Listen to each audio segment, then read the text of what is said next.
everyone and welcome to this video. In this video we will animate first part of our logo. As you can see, we have separated first part in a separate new layer. So for animating our first part, we will use our transform properties and keyframes. So first select our layer which contains first part of our logo and go to effects control panel.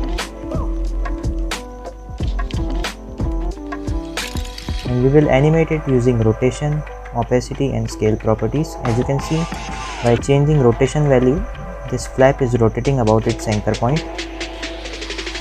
But there is one problem. We want this flap to rotate from its lowermost point. So for that, we have to change its anchor point value.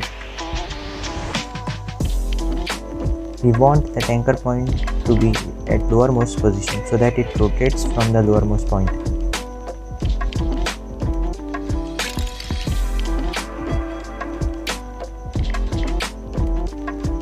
Now we have changed the position of anchor point. Now bring that flap back to its original position.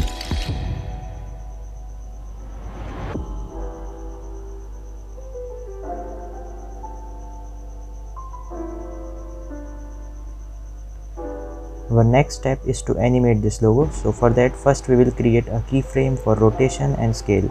When you click on the stopwatch icon, Premiere Pro notes its position and scale. It remembers its position with respect to time.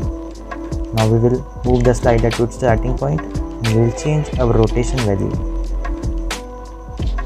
And we will also change our scale value. So by doing this, Premiere Pro knows that how it has to transform these values between the two keyframes. So it will rotate from this position to its actual position in the given time.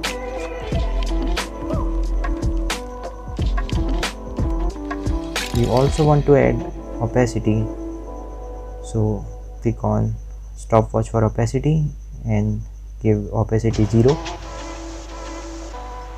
Now go back to its actual position where you want that logo to reveal and bring its opacity to 100%. With this, we have successfully animated our first part of our logo. As you can see, by moving the slider, our logo is animating. First flap